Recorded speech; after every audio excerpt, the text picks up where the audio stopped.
Goeiemiddag, dit is Johan Spies hier en ons gaan voort in ons reeks oor Who Changed the Truth of God into a Lie. Dit is die woorde wat ons kry in 2 Tessalonisense 2 en Romeine 1, wat gaan dat die mens homself as wys beskou terwyl hy eintlik dwaas geword het. In hierdie reeks het ons reeds gekyk na wat die Bybel sê oor leuns, dan het ons gekyk wat die waarheid is volgens die Bybel. Ons het gekyk na leuns wat vertel word oor Israel, toe het ons oorgeslaan na 'n meer wetenskaplike gedeelte, ons het gepraat oor selbiologie, en ons het gepraat oor evolusie.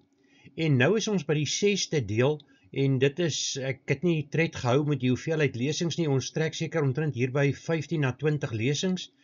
Ons is besig met leuns oor geslagtelikheid. Verlede week het ons gepraat oor die leuns wat vertel word oor hoeveel geslagte daar is, hoe dit in stryd is met die biologie en hoe geringe afwykings aangegryp word om te vertel dat dit interseks is, terwyl dit nie die geval is nie. Ons het nog net, vandag gaan ons verder en vandag gaan ons hoofsaaklik oor homoseksualiteit gesels. Dan gaan die laaste gedeelte, wat seker weer 'n 4 of 5 lesings gaan wees, sal handel oor die invloed wat evolusie op 'n mens se geloofslewe het. Kan jy 'n Christen wees en aan evolusie glo, of in evolusie glo seker? Goed, kom ons kyk dan na homoseksualiteit en wat die Bybel hieroor te sê het. Laat ons sommer wegspring en praat oor die Bybelse waarheid. Die Bybel sê homoseksualiteit is verkeerd. En dit staan vir ons opgeteken Levitikus 18 vers 22, Levitikus 20 vers 13, Romeine 1 vers 26 en 27, en net so word daar gesê dat transvestisme verkeerd is. Die een geslag mag nie die ander geslag se klere dra nie. Hier kry ons dit in Deuteronomium 22 vers 5. 'n Vrou mag geen mansklere dra nie, en 'n man mag geen vroueklere aantrek nie, want almal wat dit doen is vir die Here jou God 'n gruwel. Kan u indink hoe erg dit moet wees dat iets vir God 'n gruwel is? En dit is wat gebeur. Met ander woorde, hierdie dressers, soos hulle noem, die wat die ander geslag se klere aantrek en hulle opmaak, is vir die Here 'n gruwel. Is dit dus iets wat 'n Christen kan doen? Volgens die Bybel nee, dit mag nie gebeur nie.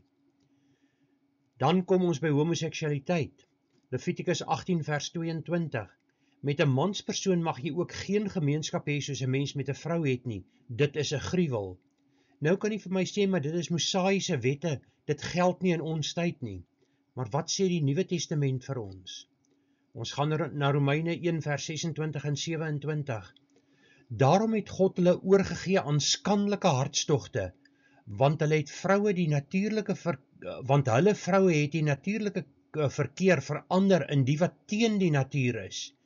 En net so het ook die manne die natuurlike verkeer met die vrou laat vaar, en in hulle welles teenoor mekaar ontbrand.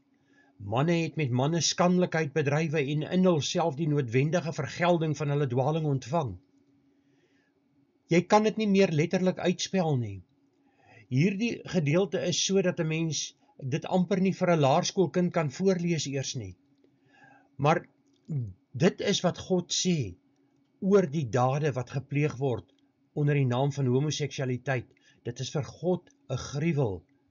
En hierdie mense het die dwaling ontvang. Hulle is die mense wat die leuen glo, wat vertel word. Ons gaan verder en ons kyk na hierdie gedeelte in meer detail en ons gaan nou na Deuteronomium 23 vers 17 tot 18. En wat ek hier vir u wil wys is die woorde wat baie moeilik vertaalbaar is.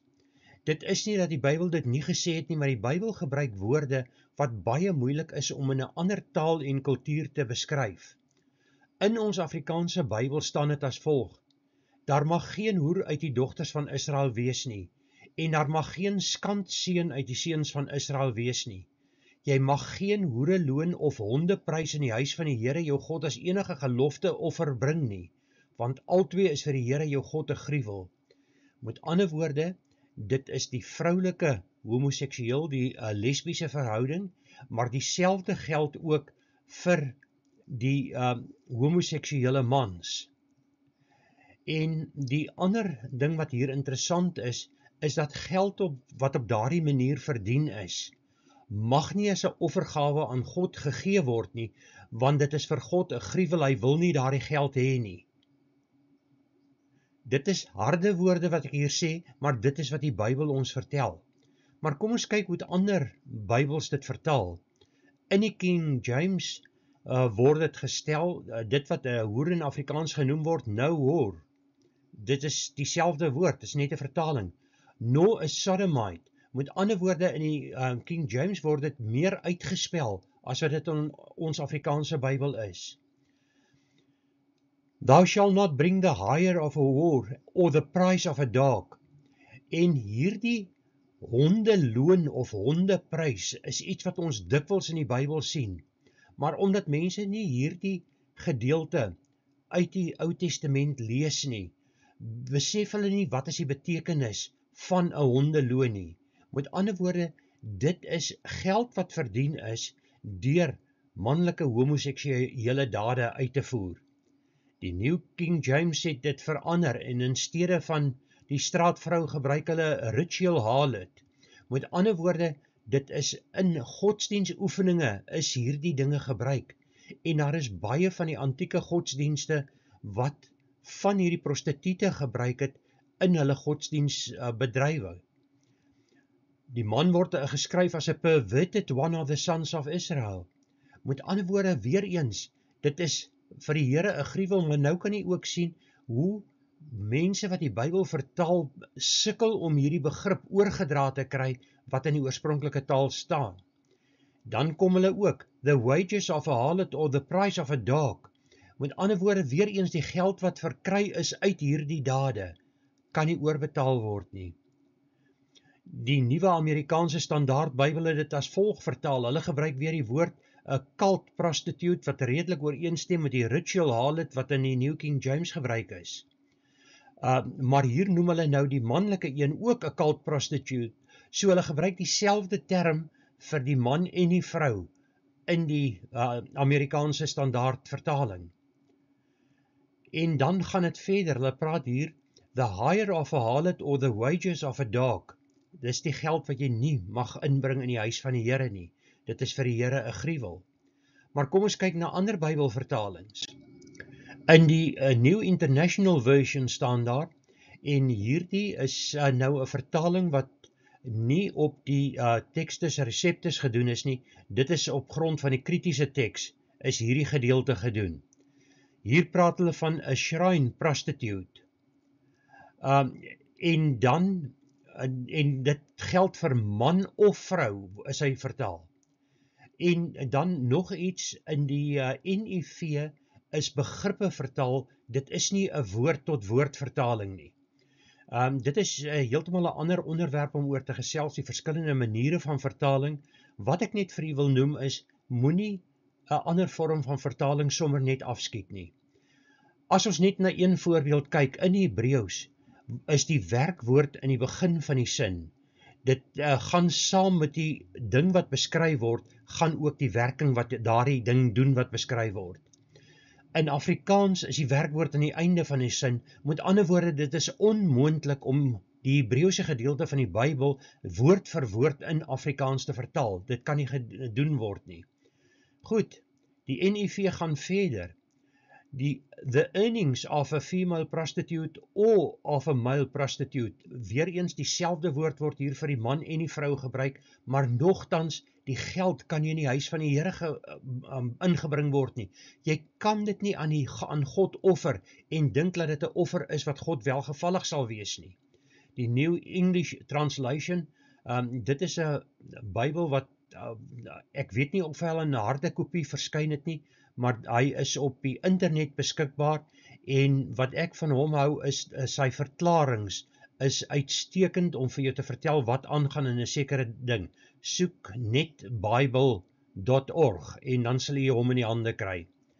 Hier praat hulle van 'n sacred prostitute. Ek het net nou vir u gesê, dit is in van die afgodsaanbiddende kerke gebruik. Daarom is dit 'n sacred prostitute. En aan die manlike kant beskryf hulle dit as 'n sacred male prostitute. The pay of a female prostitute or the wage of a male prostitute is goed wat nie in die tempel van God ingebring kan word nie.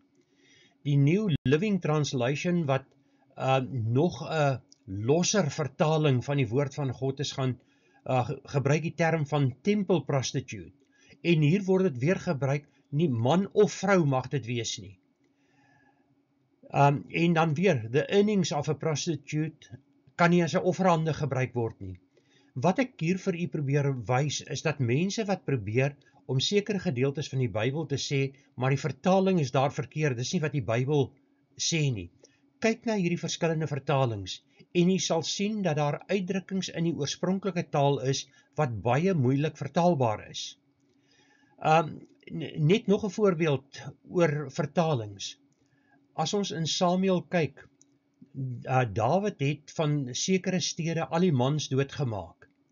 Maar as jy letterlik vertaal dit wat in die oorspronklike Hebreeus staan, dan staan daar, hy het almal doodgemaak wat teen die wal urineer.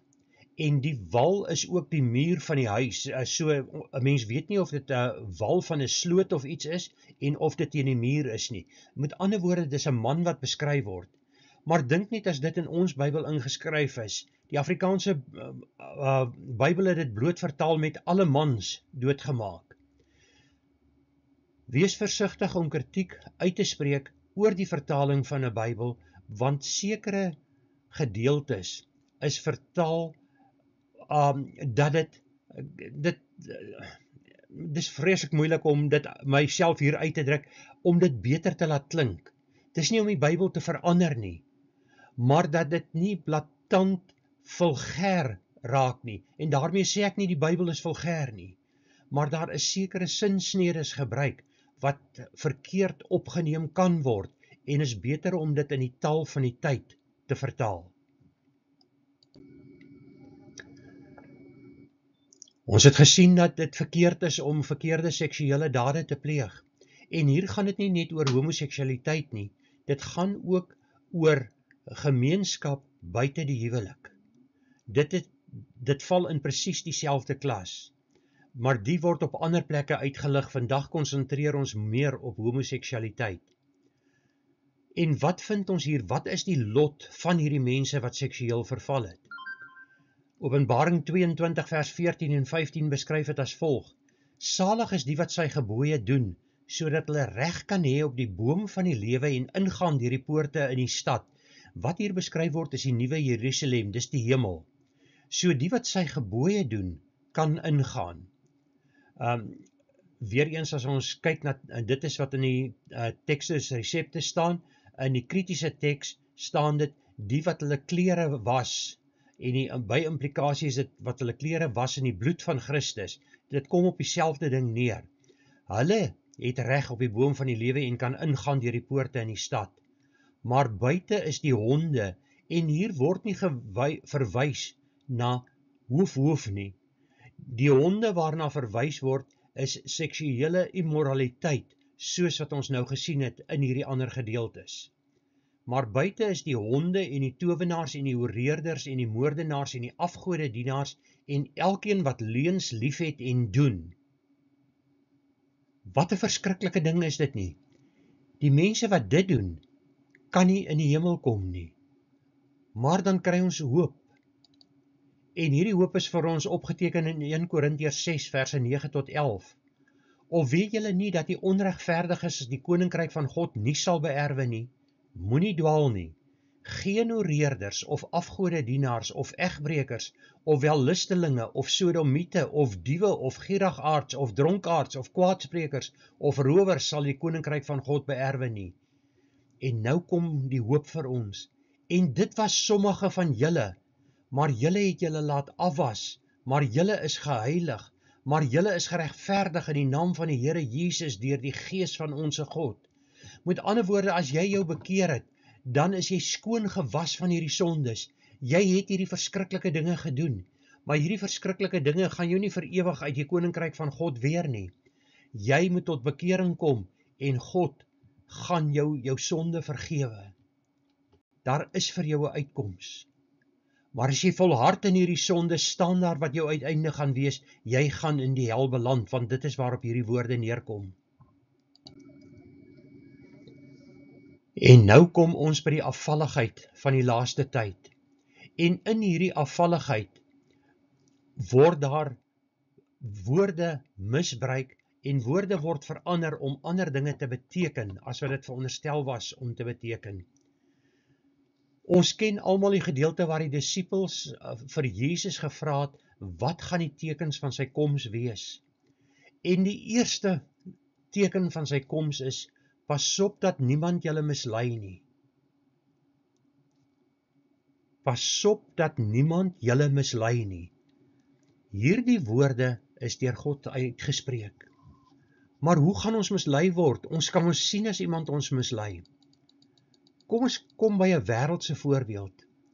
As jy geld wil vervals, gaan jy nie R200 noot maak wat 30 cm by 20 cm groot is, met 'n pragtige prent van die land aan die een kant en 'n sonsopkoms aan die ander kant nie. Almal gaan dadelik sien, dis 'n vals noot.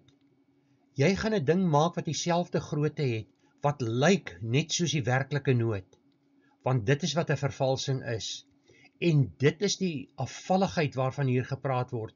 Jy gaan mislei word deur mense wat kom en hulle sê, hulle verkondig die evangelie aan jou, maar dit is nie die evangelie volgens wat in die woord van God staan nie. Die Bybel is die belangrike ding en jy moet die Bybel bestudeer en nie mense se boeke en uit boeke uit afleidings maak nie, want dit is 'n mens se interpretasie van dit wat God gesê het. So, moenie mislei word nie. Dit wat hulle vir jou sê, lyk baie na die ware boodskap. En ons kry nou juis dat die Bybelse boodskap verdraai word om homoseksualiteit goed te keer. En hier word liefde misbruik. Die Bybel wys vir ons dat liefde die mees belangrike eienskap is van 'n geredde mens, want dit is die vrug van die Gees, dis wat in jou geplaas word. Kyk gerus Matteus 10 vers 37, Matteus 22, 36 tot 40, 1 Korintiërs 13, die pragtige gedig wat geskryf is oor die liefde, Galate 5 vers 22, Efesiërs 5 vers 9. Ons hele geloof is gebou, dis gegrondves op liefde. Maar die misleier verdraai hierdie liefde. Net soos wat die duiwel die woord van God effe verdraai het.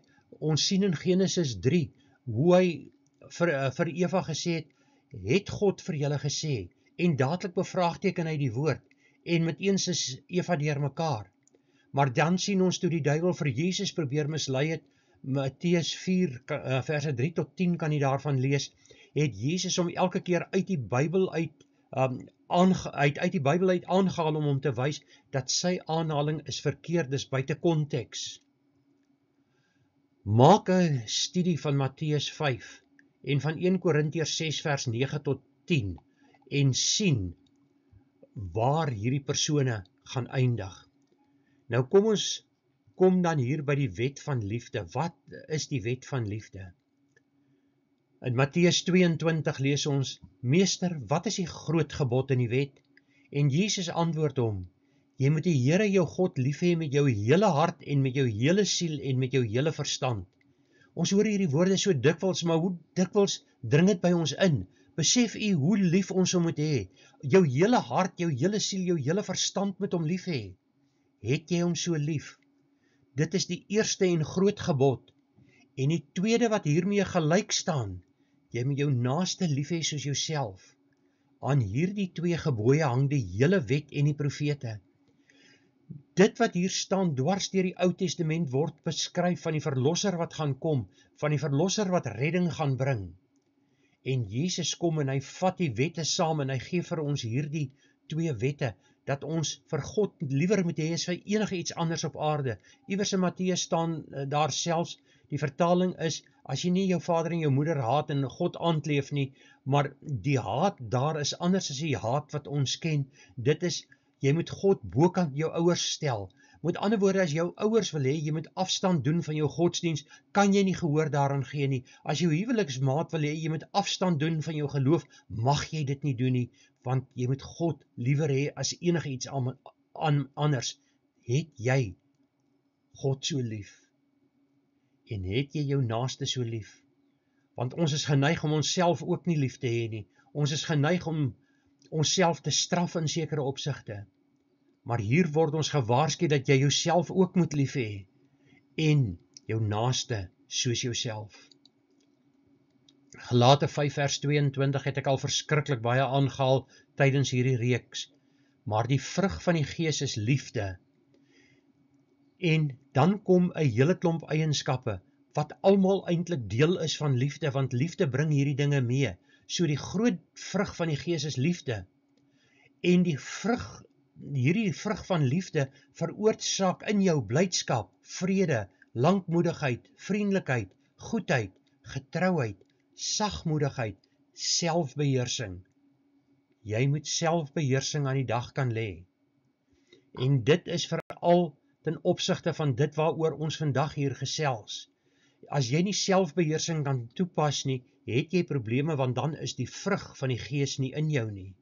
En dan moet jy sorg dat jou verhouding met God herstel word. Ons kyk verder na goddelike liefde, en nou kry ons die misleiding wat daar in die wêreld plaasvind. Daar word vir ons vertel, maar ons moet hierdie homoseksuele persoon lief hê, want die Bybel sê ons moet hulle lief hê. Maar hulle gaan hier verder. En hulle wil eintlik hê dat liefde moet beteken dat jy daardie persoon moet toelaat om te doen wat daardie persoon gelukkig maak. En dit is 'n leuen, dit staan nie in die Bybel nie. Jy moet hom lief hê, maar jou liefde vir daardie persoon moet maak dat jy daardie persoon by God wil uitbring, dat daardie persoon dit wat hulle verkeerd doen verander, sodat hulle ook eendag in die koninkryk van God kan ingaan, dat hulle kan eet van die boom van die lewe, dat hulle in die nuwe Jerusalem kan ingaan. Die wêreld is geneig om die agape liefde van God verkeerd te vertaal. Die agape liefde van God is 'n goddelike liefde. Dit is, jy moet 'n persoon so lief hê dat jy jou lewe vir daardie persoon gaan gee. Want in daardie liefde probeer jy die persoon wegkry van die hel af. Maar die wêreld maak gebruik van selfsugtige liefde, eros liefde, en nou word die eros baie keer net vertaal as erotiese liefde. Dit is meer as net erotiese liefde. Dit is 'n selfsugtige liefde. Dit is, jy betoon liefde aan iemand omdat jy iets kan ontvang in ruil daarvoor. En ek dink, as jy 'n bietjie dink, hoeveel van ons het nie op hierdie terrein oortree, veral in ons jonger dae nie. Jy het heeltemal verkeerd opgetree, en daarom was dit nodig dat jy gered moes word. Hierdie selfsugtige liefde verklaar dat as almal gelukkig is, dan is alles reg. Maar dis nie wat die Bybel sê nie. Die Bybel sê jy moet die woord van God bewaar.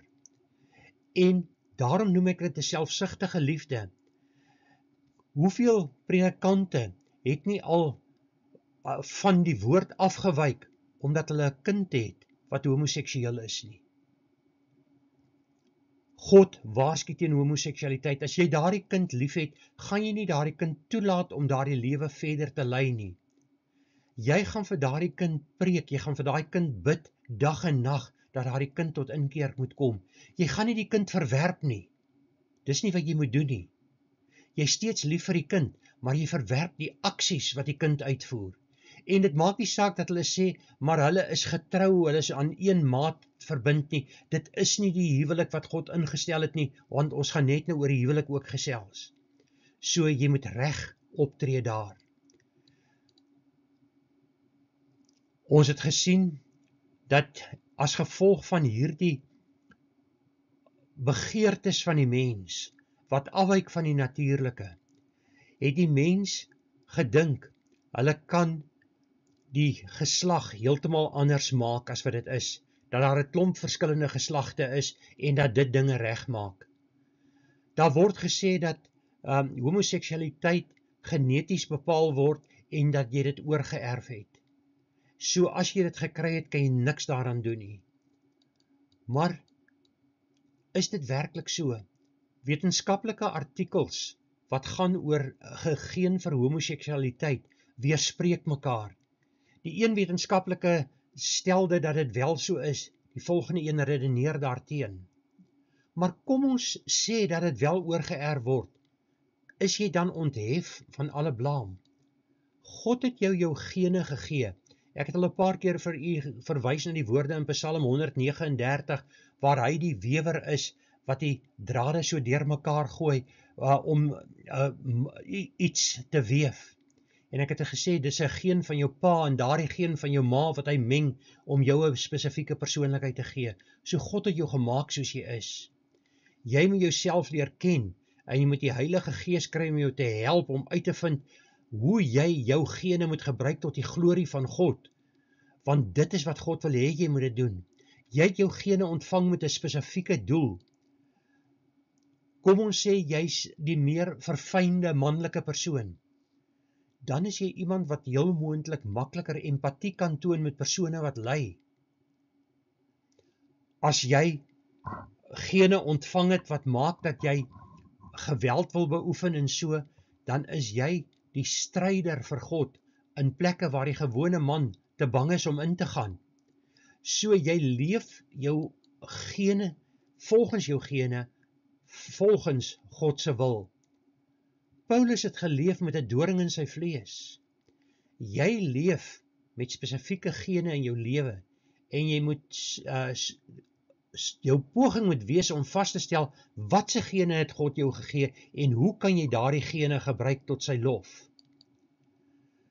Ek wil nou 'n praktiese voorbeeld vir u gebruik. Kom ons sê jy het die geen om hoë cholesterol te hê.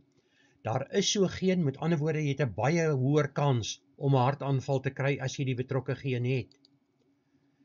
Jy gaan op 'n dieet. Jy gaan nie eet wat jy nie moet eet nie, want jy weet dit gaan jou cholesterol nog hoër opjaag.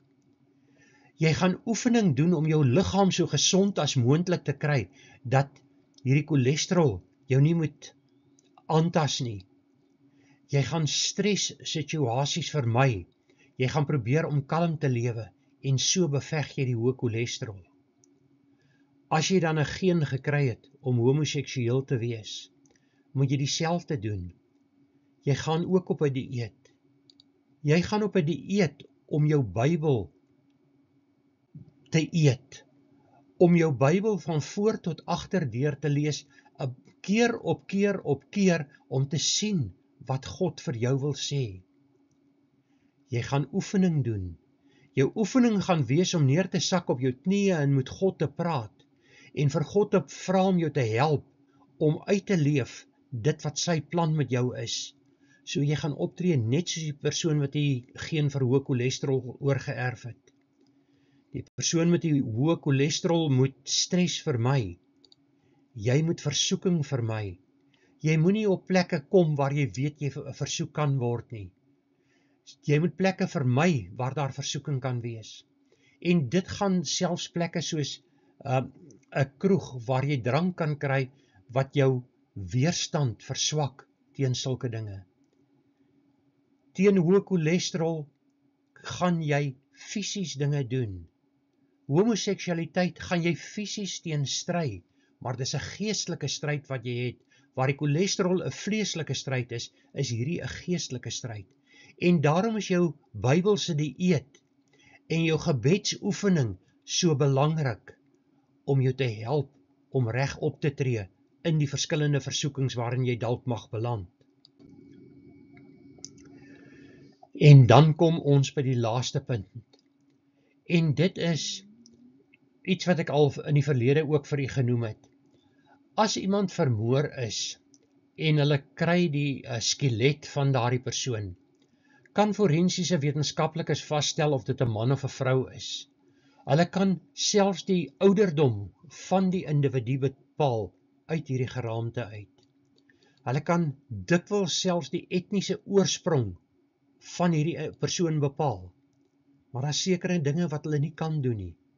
Hulle kan nie uitvind of jy lidmaat van 'n spesifieke kerk was nie. Hulle kan nie uitvind of jy gelowig was of nie.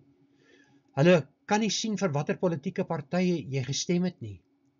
Hulle kan nie sien of jy homoseksueel was of nie.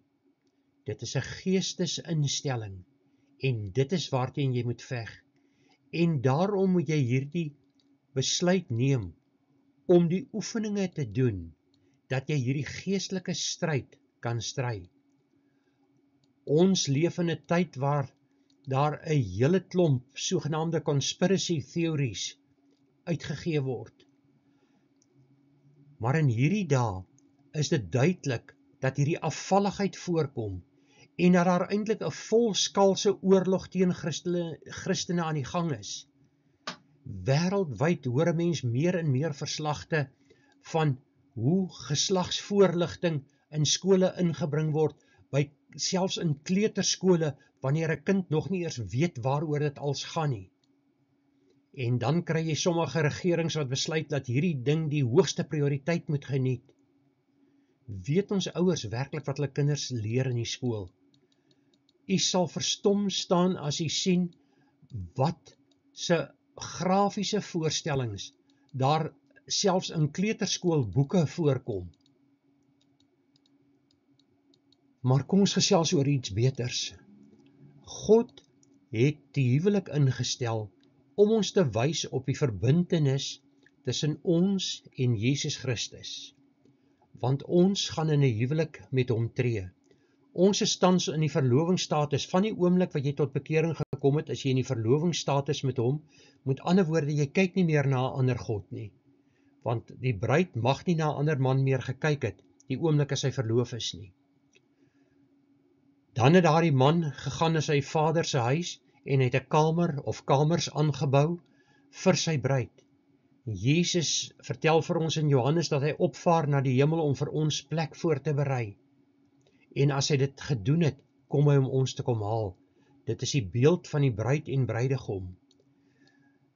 1 Korintiërs 13 gee ons 'n pragtige beskrywing van die agape liefde. En dan kan ons Spreuke 31 vers 10 tot 31 gebruik as 'n riglyn van hoe om 'n goddelike vrou uit te soek vir jou. Ons sien ook dit wat jy moet vermy. Dit staan vir ons in Spreuke 12 vers 4. In 'n evolusionêre sin kan homoseksualiteit nie werk nie, dis 'n doodloopstraat, want homoseksualiteit lei nie tot voortplanting nie. Want God het die huwelik laat plaasvind, sodat die mens kan voortplant. So, as ons dan kyk na eienskappe van die huwelik, dan sien ons dat man en vrou een vlees word. Die man en vrou moet vermeerder in die aarde vul. Ek het hier vir julle net die een verwysing gegee, maar hierdie patroon of hierdie boodskap word telkens in die Bybel opgeteken. Daar word vir ons geskryf dat 'n man moet een vrou hê. 'n Man moet welwillendheid openbaar. En dan is die boodskap aan die vrou, sy moet haar man eer. 'n Egpaar mag nie skei nie. Verskeie verwysings. Daar word riglyne in die Bybel vir ons verskaf as net een van 'n paartjie gered is, hoe om op te tree. Dan die woorde wat so dikwels verkeerd vertolk word as gevolg van feminisme wat in die wêreld ingekom het, is dat die man is die hoof van die huishouding. Dit beteken nie die vrou is die slaaf van die man nie, maar die man is die een wat geestelike besluite moet deurvoer en die man is verantwoordelik daarvoor. Die man en vrou word deur God gelyk geag, die een is nie hoër as die ander nie. Is dit tekenend van jou lewe? Is dit hoe jy leef? Is dit hoe jy jou seksualiteit uitleef? Luister na hierdie eienskappe van die huwelik, want dit is waarna jy moet streef. Nie in die afwykings wat ons in die begin van gepraat het nie. En dan sal dit met jou in die einde goed gaan.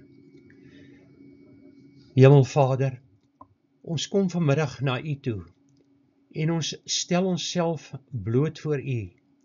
Ons wil onsself verootmoedig voor U, dat U in ons harte kyk.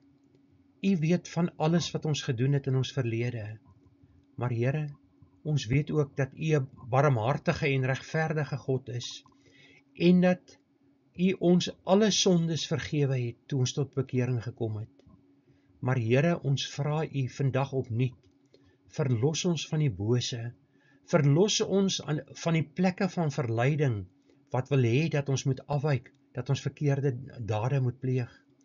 Here, verlos ons van misleiding wat van kansels uitgaan, waar verkeerde boodskappe uitgesaai word, en mense gryp na hierdie boodskappe. Here, wees U met elkeen van ons. Dankie dat U aan ons vergifnis geskenk het, en Here, dat U dit steeds doen, as ons iets verkeerd doen. Dankie daarvoor.